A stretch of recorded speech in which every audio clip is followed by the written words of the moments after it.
Welcome sa aming sulit na panooring YouTube channel. Sa susunod na ilang sandali ay sisisid tayo ng malalim sa diwa ng tunay na Kristyanismo. Pag-uusapan natin ang iba't ibang mapaghamong mga paksa sa banal na kasulatan. Samahan ninyo kami sa pag-aaral, diskusyon, pagsusuri, at pagsasaliksik sa tamang mga katuruan at interpretation sa Biblia na nagsusulong sa isang komunidad sa pagkakaunawaan, sa pagkakaisa ng pananampalataya, at sa espiritual na paglago. Huwag ninyo kalilimutang i-click ang like, share, subscribe, at pindutin ang notification bell, at atin ang simulan ng espiritual na paglalakbay na ito, kasama namin kayo. Magsimula na tayo. Ang ating pag-uusapan ngayon, sa wikang Tagalog, upang madaling maunawaan o maintindihan ng ating mga manunood sa ating video, ay ang isa sa mga kontrobersyal na paksa na laging napag-uusapan ng maraming mga tao. Ang ating tatalakayin sa oras na ito ay tungkol sa tinatawag na Antikristo. Sino ba ang tinutukoy na Antikristo ayon sa banal na kasulatan? Nag-iisa lang ba ang Antikristo or marami sila? Ano ba ang tinatawag na Antikristo? Upang ganap nating maunawaan o maintindihan ang tunay na kahulugan nito, ay alamin muna natin ang ibig sabihin ng katagang anti. Ano ang kahulugan o definisyon ng salitang anti? Ayon sa diksyonaryo, ang salitang anti ay tumutukoy sa mga sumasalungat, kumokontra, umaatake, lumalaban, hindi naniniwala o walang paniniwala, hindi sumasang-ayon. Ngayong alam na natin kung ano ang kahulugan ng salitang anti, ay aalamin naman natin sa ngayon kung ano ang pinapahayag ng Biblia tungkol sa Anti-Kristo o yung mga kumokontra, lumalaban, hindi sumasang-ayon kay Kristo. Nahahanda ka na bang makinig sa ipapahayag ng banal na kasulatan sa atin? Kung sino o ano ang tinatawag na Antikristo?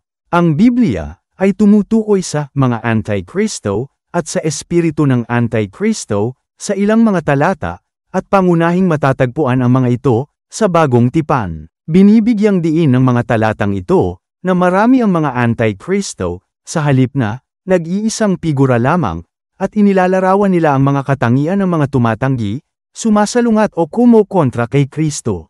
Nais kong linawin na ang mga sumusunod na mga talatang ipapahayag dito ay magmumula sa Biblia, mula mismo sa salita ng Diyos, at hindi magmumula sa may likha ng video.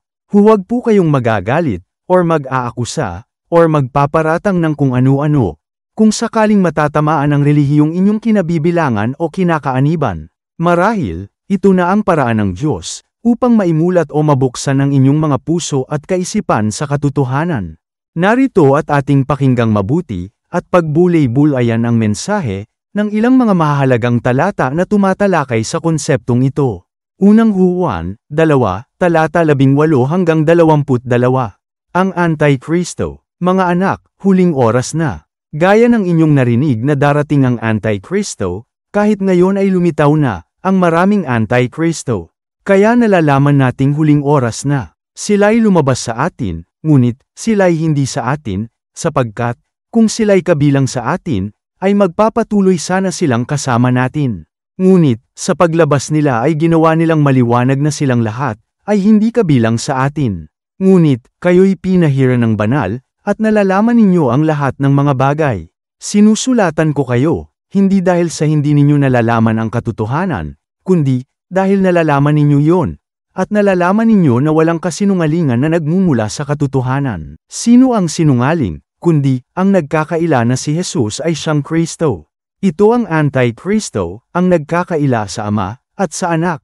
Ipinaliwanag sa talatang ito na ang mga Antikristo ay aktibo na at kinikilala sa pamamagitan ng tahasang pagtanggi na si Jesus, ang Kristo. Unang Juan 4, talata 3. At ang bawat espiritong hindi ipinahahayag si Jesus, ay hindi sa Diyos. Ito ang espiritu ng Antikristo, na inyong narinig na darating, at ngayoy nasa sanlibutan na. Dito, ang espiritu ng Antikristo, ay tumutukoy sa sinuman, o anumang bagay, na tumatanggi, o sumasalungat kay Kristo, at sa kanyang mga katuruan. Ikalawang Juan, talata 7. Maraming mandaraya na lumitaw sa sanlibutan, yaong mga hindi kumikilala na si Heso Kristo ay naparito sa laman. Ito ang mandaraya, at ang Antikristo. Binibigyang diin ng talatang ito, na ang mga tumatanggi sa pagkakatawang tao ni Heso Kristo, ay maliwanag na itinuturing na mga anti-Kristo. Mateo 24, talata 24, sapagkat lilito ang mga bulang Kristo, at ang mga bulang propeta, at magpapakita ng mga dakilang tanda, at mga kababalaghan, anupat ililigaw, kung maaari, pati ang mga hinirang. Bagamat hindi ginagamit ang terminong anti-Kristo dito, ang talatang ito ay umaayon sa idea ng mga taong sumasalungat kay Kristo at nanlilinlang ng iba. Ginagamit ang kanyang pangalan upang mailigaw o malinlang ang mga tao. Ikalawang Tesalonika 2, talata 3 hanggang 4. Huwag kayong padaya kanino man sa anumang paraan, sapagkat ito'y hindi darating, maliban na maunang maganap ang pagtalikod, at mahayag ang taong makasalanan, ang anak ng kapahamakan. Siya ay sumasalungat, at nagmamataas laban sa lahat ng tinatawag na Diyos o sinasamba, anupat siya ay nauupo sa templo ng Diyos, na ipinahahayag ang kanyang sarili na Diyos. Habang ang talatang ito ay nagsasalita tungkol sa tao ng kawalang batas, madalas itong nauugnay sa konsepto ng isang figura ng anti-Kristo. Marcos 13, talata 22. Maglilitawan ang mga bulang Kristo, at ang mga bulang propeta, at magpapakita ng mga tanda, at mga kababalaghan, upang mailigaw nila, kung maaari, ang mga hinirang. Ang mga katuruan ng Biblia tungkol sa mga anti-Kristo, ay hindi sila limitado sa isang natatanging figura lamang, sa katapusan ng panahon. Sa halip, ang sinuman o anumang espiritu na tumatanggi kay Hesukristo, sa kanyang pagka-Diyos, o sa kanyang mga katuruan, ay itinuturing na may espiritu ng anti-Kristo. Ang mga babalang ito, ay nilalayong bigyang kakayahan ang mga mananampalataya na kanilang makilala, matagpuan, makilatis, masuri, o madiskubre ang mga anti-Kristo, sa mga kapanahunang ito, at tumindig ng matatag at matibay sa kanilang pananampalataya. Ayon sa ilang mga talata na inyong nakita o narinig mula sa video na ito, napakalinaw o liwanag na pinahayag dito kung sino o ano ang tinutukoy ng Biblia tungkol sa anti-Kristo. Ang mga paniniwala o katuruan na pinapangaral sa kanilang simbahan, na di umano, si Jesus ay hindi Diyos, na nagkatawang tao, ay malinaw na siya, o sila, ang anti-Kristo. Ang sinumang kumokontra, lumalaban, sumasalungat, kumukutya, nang iinsulto o nang mamaliit kay Kristo, ay siya o sila, ang anti-Kristo. Ang sinumang tinuturing lang na tao si Jesus, ay isang anti-Kristo. Napag-isip-isip na ninyo ba ito? Napakaliwanag itong pinapahayag ng Biblia. Kung ang inyong kinabibilangang relihiyon, ang siyang tinutukoy dito, mag-isip-isip na po kayong mabuti. Huwag ninyong isipin na sinisiraan lamang kayo, or nagsisinungaling lamang ang video na ito, samantalang, hinango mula sa salita ng Diyos, mula sa Biblia, ang pinagmula ng mga talatang binanggit dito. Karaniwang reaksyon na ng mga tao ang masaktan or ma-offend, at agad-agad nilang pinagtatanggol ang kanilang paniniwala o relihiyon, nang hindi na nakapag-iisip pang mabuti, o nagsusuri sa Biblia.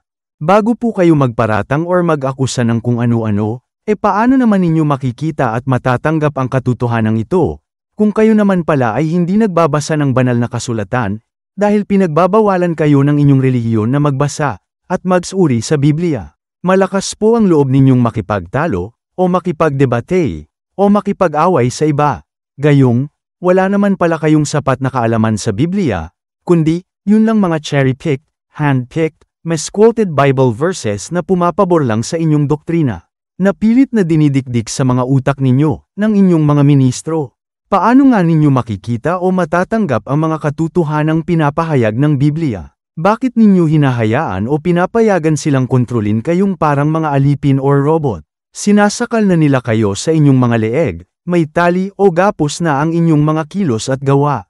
Napag-isip-isip na rin ba ninyo kung ano na ang mga ginagawa nila sa inyo? Nauunawaan ko kung hindi positibo ang dating sa inyo ng video na ito, dahil sa ito ay dulot ng brainwashing at mind control or manipulation na sinagawa sa inyo ng inyong kinakaanibang relihiyon. Ngunit, kung sa isang banda ay napag-isip-isip din ninyong may katotohanan, may punto, may sense o katuturan din pala ang pinapahayag ng video na ito, marahil, ay panahon na, upang magbalik review kayo, o muli ninyong suriing mabuti ang mga katuruan at paniniwala ng inyong kinakaanibang sekta. Sa tulong at gabay, at patnubay ng banal na Espiritu Santo, Naway magbukas din ang inyong mga puso at isipan sa mga katotohanang pinapahayag ng mensahe ng video na ito. Dear friends, beware of false prophets and deceitful teachers who distort the pure gospel of Jesus Christ. These individuals, often cloaked in religious garb, prey on the vulnerable and unsuspecting. Their twisted doctrines and manipulative tactics can lead to spiritual ruin and irreparable harm. It is imperative for everyone to exercise discernment and vigilance when encountering religious groups that claim to espouse the teachings of Jesus Christ. These cults may present themselves as benign, or even as the sole bearers of the true gospel, but their actual teachings are often rife with dangerous distortions and falsehoods. Discern carefully the teachings you embrace. Test every spirit. As the Bible warns, prioritize studying the Word of God for yourself, seeking guidance from true mature Christian believers, and cultivating a deep relationship with Jesus Christ. Do not be deceived by their teachings of exclusive salvation through membership in their church, promises of prosperity, miracles, or special revelations. The true gospel is centered on the sacrificial love of Jesus Christ, His atoning death, and His triumphant resurrection. It is a message of grace, redemption, and reconciliation with God. The consequences of falling prey to such cults can be grave, leading to spiritual, emotional, and even physical harm. Therefore, we urge everyone to thoroughly examine the teachings and doctrines of any religious group, comparing them with the unadulterated message of the Bible. Carefully study, search the Bible yourself, and continuously seek for the truth shall set you free. Remember, salvation is found only in Jesus Christ, and it is a free gift of God's grace, not something to be earned through good works, church membership, or manipulated through human schemes. Protect yourselves, and warn your loved ones from the dangers of religious deception. Thank you for watching. If you enjoyed this video, be sure to smash that subscribe button for more worth watching content like this, and turn on the notification bell so you never miss out on any of my future videos. I am inviting you to also watch my other uploaded videos in my YouTube channel. Until next time, and see you in the next video.